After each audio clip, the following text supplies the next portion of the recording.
Hello, welcome back, my favorite movement enthusiasts, to today's session of advanced core exercises. Now, today is my birthday. I just turned 32. However, I'm being told by my mom that I don't look a day older than 17. All right, I'm messing with you. She didn't say that because she's dead. Yeah, now you don't know how to feel. Of course, the only thing that's better than working on your birthday is working on your birthday when it's a Sunday. And now that I am a full year older than I was yesterday, which is exactly how math works, I have accumulated way more wisdom, and we are gonna use that wisdom for your own good. See, if you are tired, just like myself, of doing ab exercises that do not translate into calisthenic skills, or even worse, won't help you in your day-to-day life, sure, they might help with burning a little bit of fat, getting your blood flowing, but other than that, they are pretty subpar, especially because there are so many peak efficiency core exercises that will help you advance all your other fitness goals as well, which is what we will be checking out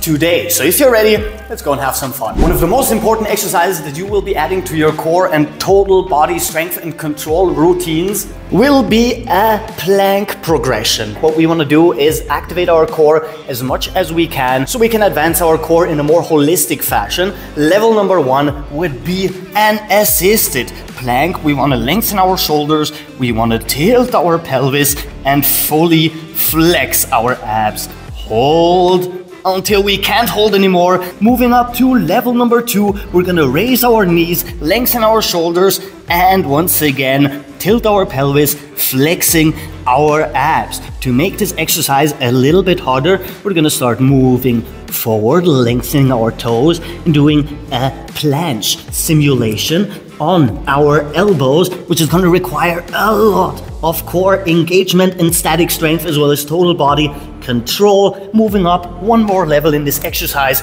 we're gonna extend our arms and do the same thing with extended arms for even more core engagement. If you want to truly add advanced core strength in combination with the rest of your body, we're gonna move into a Lane plank, lengthening our entire body as much as we can, getting as close to the ground as we can, tilting our pelvis, flexing our abs, and holding for 20 to 30 to 40 seconds before we release and start all over again. When it comes to all of these variations, try working your way up to holding a complete minute. Even the Lane plank amount of body control and body tension you are building will translate into some amazing strength benefits later on. Now, if you've been on this channel before, you've already learned that adding complexity to a locomotion pattern and increasing the moving parts will help you not only strengthen your mind-muscle connection, but also your core connection to the rest of your body. Getting into a deep squat starting position, right hand on the right side,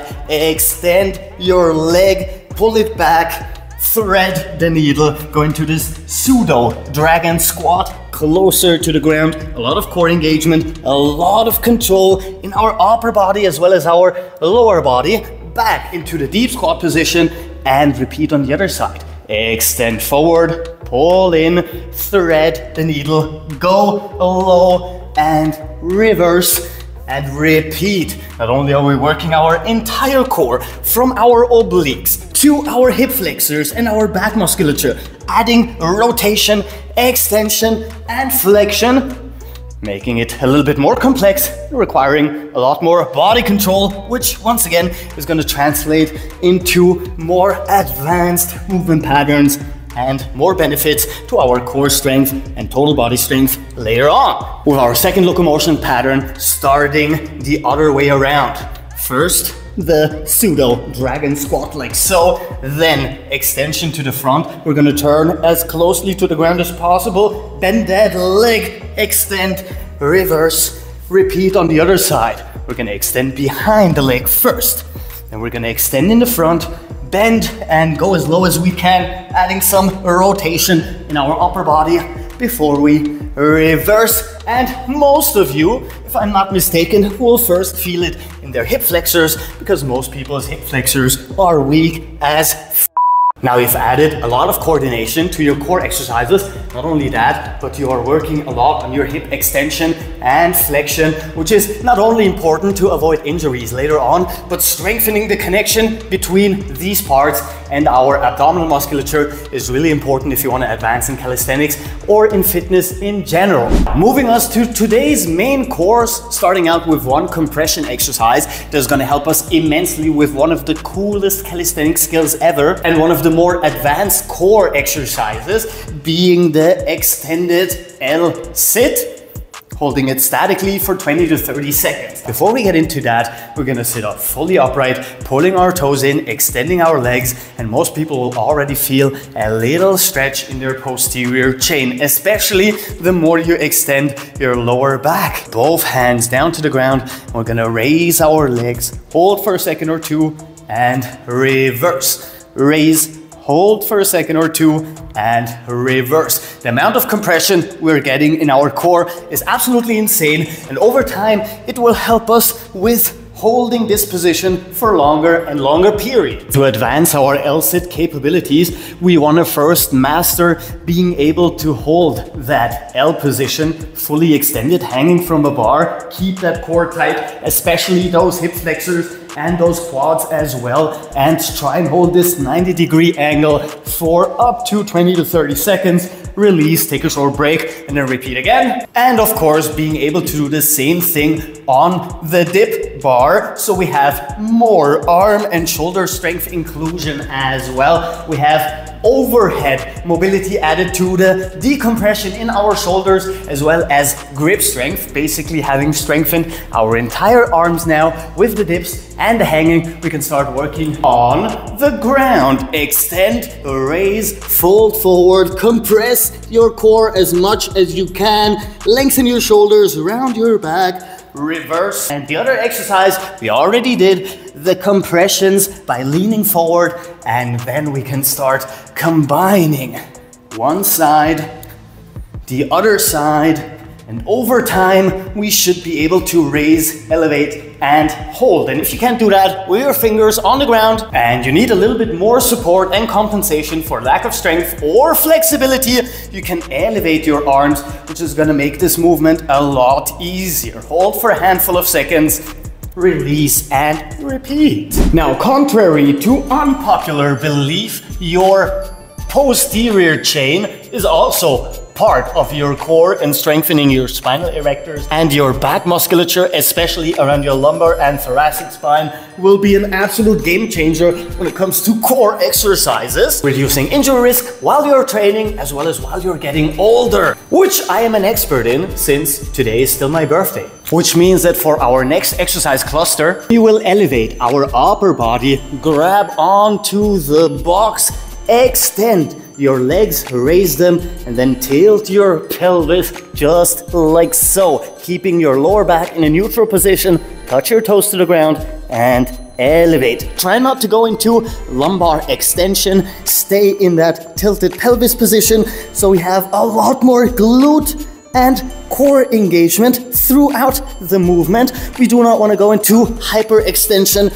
We just want to activate as much of our core musculature as possible in those tiny movements. And trust me on this one, just a handful of repetitions will have you cramping up immensely if you do not have the necessary strength and coordination. So hydrate, take your time, take as many breaks as you need, and go through this exercise until you master it. And only then can we advance that, getting onto our belly and going into extended Y raises. And I'll tell you why, because it's really good for our back and core musculature. Hold the elevated position for a second or two, reverse, hold the lowest position, release all the tension so you do not cramp up, and elevate. Because over time, we want to have the necessary strength in our spinal musculature to raise up into this position and hold it. Even if we do not have the necessary flexibility yet, the strength part is much easier to work on. I want to end this thing the same way we started it, with a couple of full body static complete tension exercises. If number one being a hollow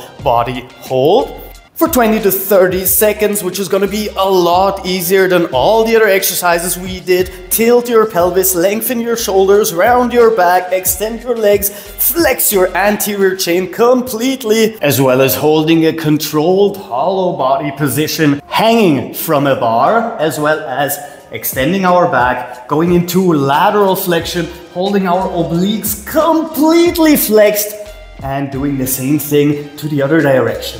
10, 20, 30 seconds, and repeat to the back. Flexing your entire back musculature and holding as hard as you can. Before you let go, release into this passive decompressive hang and enjoy the stretch. And with this, you have a complete core exercise repertoire you can play around with, find out which exercises you enjoy more, find out which exercises you absolutely hate, do the ones you hate before you do the ones you love, and those will help you with all kinds of calisthenics exercises, be they pull-ups, front levers, back levers, skin the cat, as well as deadlifting and general powerlifting and strength work as well, because not only are we working on our total body control and mind-muscle connection, but also connecting our core to our extremities, which is very important if you want to advance past the beginner level in any sort of fitness endeavor. Now, I don't think I've mentioned before that today's my birthday, and I would like nothing more than for you to subscribe and like the video and check out other videos on this channel, because we literally have new ones every single day, which means that I will see you guys tomorrow. Captain Cairo, peace out.